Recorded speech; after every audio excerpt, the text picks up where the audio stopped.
कृष्णा। ज्योतिष, धर्म, मंत्र, योग और विज्ञान के भाग 4 योग चर्चा में आपका स्वागत है। आज हम अपने चतुर्थ शीर्षक योग चर्चा पर बातें करेंगे। योग से रिलेटेड बहुत सारी जानकारियाँ देंगे। आजकल एक ट्रेंड सा है यूट्यूब पर, फेसबुक पर, लोग चक्र के बारे में बातें कर रहे हैं जो हमारे शरीर, मनुष्य शरीर में होते हैं, जिसको एक्टिवेट करके कुंडलिनी जागरण का प्रोसेस किया जाता है। कुंडलिनी जागृत करने की क्रिया होती है। इन सब चीज़ों पर चर्चा करने से पहले, क्योंकि ये चीज़ें योग से संबंधित हैं, इसलिए मैं इन सब चीज़ों की चर्चा करना चाहूँगा आपसे। योग है क्या? योग, सबसे पहले ये समझने की आवश्यकता है कि योग है क्या। हम सिंपल भाषा में सुनते हैं, कुछ अंग्रेजी में इसको योगा बोलते हैं। योग का क्या मतलब है? प्राइमरी क्लास में हम चले जाते हैं, अगर प्राइमरी क्लास में भी हमने सीखा है, योग मतलब होता है जोड़ना। यानी सिंपल जो प्लस, मैथमेटिक्स में इसको प्लस जो आप ऐड करते हो किसी चीज़ को, उसको बोलते हैं योग। तो फिर योग है क्या? क्या जो हम आसन करते हैं, जो योग मुद्राएं हैं, जो योग अभ्यास है, क्या ये योग है? नहीं, ये नहीं है। योग ये क्रियाएं हैं, योग क्रियाएं हैं जिनके द्वारा आत्मा से परमात्मा को योग किया जाता है। आत्मा से परमात्मा को ही क्यों, और भी चीज़ें योग की जा सकती हैं। आपने महाभारत में श्री कृष्ण जी सब योगेश्वर कहे जाते हैं। महाभारत में आपने देखा भी होगा, द्रौपदी जी हरण के समय पर भगवान कृष्ण ने अपनी योग शक्ति से एक कपड़े की फैक्ट्री को द्रौपदी के सभा से जोड़ दिया था, और 10,000 हाथियों की बल रखने वाले दुशासन भी उस कपड़े को खींचते खींचते थक गया। ये भी एक प्रकार के योग का उदाहरण है। योग का मतलब है जोड़ना, परंतु आध्यात्म की दृष्टि में हम बात करें तो योग का मतलब है आत्मा से परमात्मा का मिलन। आत्मा से परमात्मा का मिलन कैसे हो सकता है, उसके बारे में हम चर्चा करेंगे।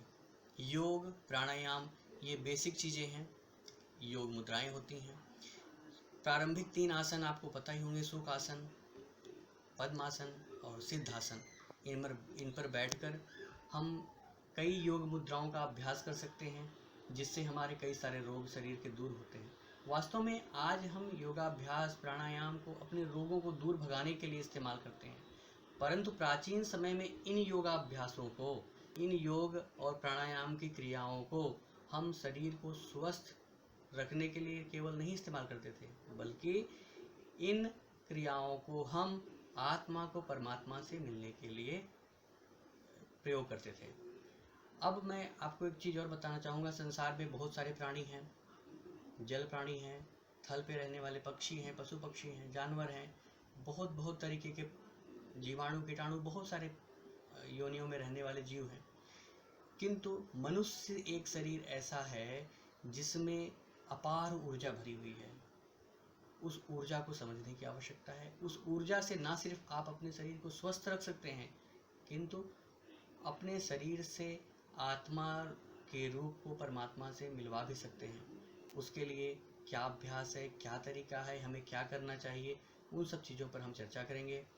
और मैं सिर्फ उन सब बिंदुओं पर प्रकाश डालूंगा, बाकी आप साधना साधक का काम है। तो आप साधना सीखने के लिए बहुत सारे गुरु हैं। मैं स्वामी रामदेव जी को अपना योग गुरु मानता भी हूँ, और वो बहुत ही अच्छा योग सिखाते हैं। आप उनको भी फॉलो कर सकते हैं। और भी बहुत सारे योग ऋषि हैं इस भारतवर्ष में जिनको आप फॉलो कर सकते हैं। तो आइए हम क्रमबद्ध चर्चा करते हैं। प्राणायाम।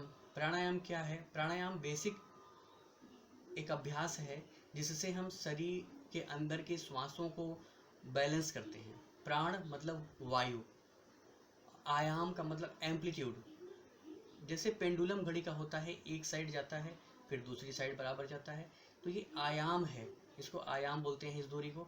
इसी तरीके से इंसान का जो शरीर है उसके अंदर श्वसन क्रिया चल रही है, रेस्पिरेटरी सिस्टम है हमारा। रेस्पिरेटरी सिस्टम में श्वसन को बैलेंस करना, आप तेजी से सांस खींचते हैं, शरीर में ऑक्सीजन की मात्रा जाती है, फिर श्वसन को बाहर निकालते हैं। इसी श्वसन के आयाम को, एम्पलीट्यूड को बैलेंस करना है। एम्पलीट्यूड के बैलेंस से एनर्जी क्रिएट होती है हमारे बॉडी में, हमारा बॉडी स्वस्थ भी रहता है। 5 तरीके के प्राणायाम आपको रोज करने चाहिए। भस्त्रिका है, कपालभाति है, अनुलोम विलोम है, भ्रामरी है, उद्गीत है। ये स्वस्थ शरीर को, मस्तिष्क को कंसंट्रेशन के लिए, मेडिटेशन के लिए बहुत ज़रूरी है। इसके अलावा योग मुद्राएं हैं। हमने बताया था कि हमारे 5 उंगलियां पांचों तत्वों की, जिससे शरीर बना हुआ 5 तत्वों से, उन पांचों को प्रदर्शित करती हैं। अंगूठा अग्नि तत्व है, वायु तत्व है तर्जनी, मध्यमा आकाश तत्व है, आपकी रिंग फिंगर ये पृथ्वी तत्व है, और ये जल तत्व है। इन सारे तत्वों को मिलाने से परस्पर कई मुद्राएं बनती हैं, जैसे ध्यान मुद्रा है। फिर आपका ये कंसंट्रेशन के लिए है। इसके अलावा ये है आपका जो हड्डी की बीमारियों के लिए, ये मोटापे के लिए। तमाम इन डिफरेंट कॉम्बिनेशन से, अलग अलग तरीके की मुद्राओं से अलग अलग तरीके की ऊर्जा मिलती है, जो शरीर को स्वस्थ रखने में सहायक होती है। इसके अलावा योग मुद्राओं के अलावा कई सारे आसन हैं। जो 3 बेसिक आसन जिस पे बैठ के आप योग मुद्राएं करते हैं वो है। इसके अलावा आसन में बहुत सारे आसन हैं। भुजंग आसन है, उत्तान पाद आसन है, और शीर्ष आसन है, जो डिफरेंट रोगों से लड़ने के लिए या डिफरेंट चीज़ों के लिए योगाभ्यास करते हैं। अब हम कुंडलिनी पे चर्चा करते हैं। जो लोग आज बड़े अट्रैक्टिव रहते हैं कि ये है क्या, कुंडलिनी क्या है। ये आज की साइंस आज भी है, साइंस पहले भी थी, मगर उस साइंस को और आज की साइंस में फ़र्क इतना है कि वो साइंस बहुत एडवांस थी, और आज की साइंस हमारी बहुत अभी उस लेवल तक पहुंच नहीं पाई है। फिर भी हम इंसान हैं, हम बिना प्रमाणों की चीज़ों को मानते नहीं हैं। ये हमारा मानसिक एक रिक्वायरमेंट है कि हम तर्क के थ्रू ही मानते हैं। तो साइंस से मैं अगली भाग में अपने साइंस से जोड़ूंगा चीज़ों को, बट अभी इस भाग में हम केवल योग पर चर्चा करेंगे। बहुत सारे वीडियोज़ में मैं देखता हूँ 7 चक्रों की चर्चा होती है, किंतु वेद एक स्वप्रमाणित ग्रंथ है। इसके बाद जितने भी शास्त्र आते हैं, जितने भी ग्रंथ बने, वो किसी न किसी ऋषि मुनि द्वारा लिखे गए प्रामाणिक हैं, किंतु स्वप्रमाणित नहीं है। उसमें प्रमाण की आवश्यकता पड़ी, उनको प्रमाणित किया गया, किंतु वेद स्वप्रमाणिक हैं। वेदों की चर्चा में, वेदों में अगर हम आयुर्वेद पर ध्यान दें तो उसमें 8 चक्र बताए गए हैं, किंतु लोग एक ध्यान चक्र को भूल जाते हैं, जो आज्ञा चक्र और सहस्त्रार चक्र के बीच में आता है। वो उसका आकार चंद्रमा की तरह है। उसको बिंदु चक्र भी बोलते हैं, कुछ ललना चक्र भी बोलते हैं इसे, और इसे मन चक्र भी बोलते हैं, मन चक्र भी बोलते हैं, मनः चक्र। तो इन सब, इस चक्र को प्रॉपर मैंने कई देखा है, कई सारे लोगों ने इसको अपने शामिल नहीं किया है। चक्र में 7 चक्र ही बोलते हैं, किंतु ये भी एक चक्र है। ऊर्जा हमारी कहाँ है, चक्र है शरीर में, कैसा है, कैसे ये एक्टिवेट होते हैं, इन सब चीज़ों पे बहुत सारे नॉलेजेबल वीडियो आपको मिल जाएंगे। किंतु मैं बता दूं, रीढ़ की हड्डी जहाँ से प्रारंभ होती है और रीढ़ की हड्डी जहाँ पर ख़त्म होती है, इस पर ही सारे चक्र स्थित होते हैं। मूलाधार चक्र से स्टार्ट होकर सहस्त्रार चक्र तक सारे चक्र एक्टिवेट करने के अलग अलग नियम कानून हैं। केवल आप सोचें योग प्राणायाम से ये चक्र एक्टिवेट हो जाते हैं, नहीं, ऐसा कुछ नहीं है।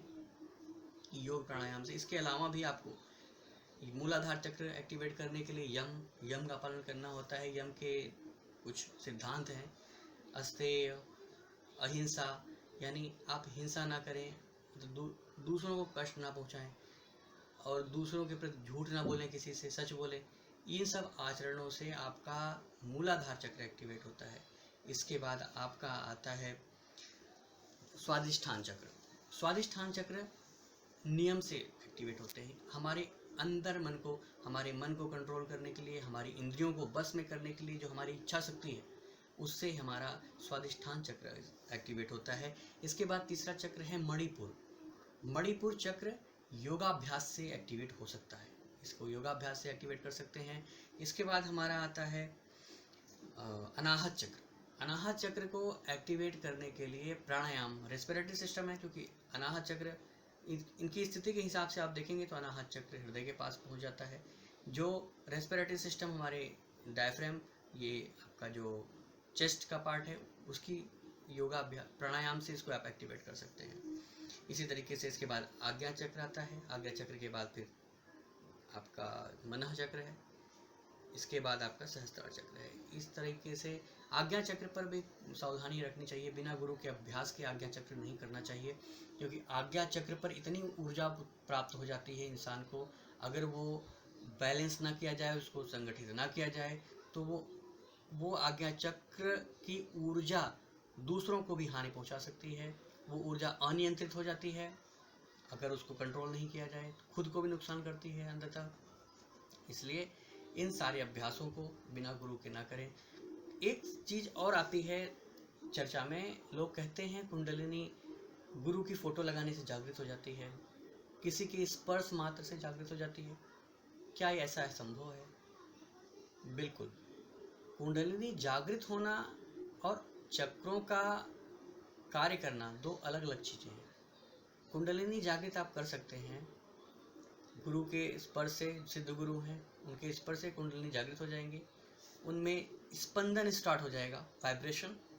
बट आपको साधना करनी ही पड़ेगी अगर आप उसको एक्टिवेट करना चाहते हैं, उसको रखना चाहते हैं। स्पंदन करना, उसको कुंडलिनी को जागृत करने का पहला स्टेज है, उससे ही केवल आपका कार्य नहीं बनेगा। हाँ, उस समय आपको ऊर्जा का अनुभव जरूर हो जाएगा। जब गुरु का स्पर्श होगा तो उससे आपको, सदगुरु के स्पर्श से आपको ऊर्जा का अनुभव होगा। किंतु बहुत सारे साधक हैं जो इनको गुरु नहीं मिले, उन्होंने क्या किया, उन्होंने खुद से यह साधना करी। खुद से साधना से कई बार आपके शरीर में आपको परिवर्तन महसूस नहीं होता है। इसका मतलब ये नहीं है कि आपकी ऊर्जा एक्टिवेट नहीं हुई। आप सदाचारी रहेंगे, आप अच्छे मार्ग पर चलेंगे, धर्म शास्त्रों में जो बताए गए हैं उस मार्ग पर चलेंगे, योगाभ्यास, प्राणायाम, इन सब चीज़ों को नियमित करेंगे, ध्यान लगाएंगे, तो आपकी ऊर्जा एक्टिवेट होती रहती है। जितने दिन आप सदाचार से, जितने ज़्यादा समय सदाचार से रहेंगे, आचरण आपका अच्छा रहेगा, लोगों के प्रति द्वेष भावना नहीं रहेगी, उतना ही आपकी ऊर्जा एक्टिवेट होती है। मंत्रों का भी इसमें बहुत बड़ा योगदान है। मंत्रों से भी हमारी मन स्थिति कंट्रोल में आती है, अतः कुंडलिनी जागृत में हेल्प करती है। तो ये सारी चीज़ें, मंत्र है, योग है, प्राणायाम है, इन सब चीज़ों से आपका कुंडलिनी जागृत का प्रोसेस स्टार्ट हो जाता है। और एक एक चक्र से सबसे पहले मूलाधार एक्टिवेट होता है और उसके बाद ऊर्जा दूसरे, तीसरे, चौथे, पांचवें, छठवें और सहस्त्रार चक्र तक पहुंच जाता है। ऐसा बहुत ही कम संभव है कि सारे चक्रास किसी के एक्टिवेट हो जाएं।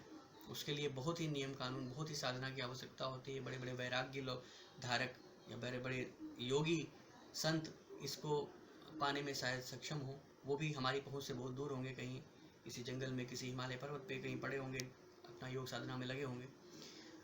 तो हम मनुष्य जीवन में हम क्या कर सकते हैं, एक शुद्ध जीवन, एक सात्विक जीवन, मन शुद्धि, अंतःकरण की शुद्धि और साथ एक सदाचार भरा जीवन अगर जिएंगे तो हमारी कुंडलिनी जागृत होंगी, अपार ऊर्जा हमें प्राप्त होगी। हम जितना समय इन सब चीज़ों को देंगे उतना ही ज़्यादा हमारे अंदर ऊर्जा आएगी।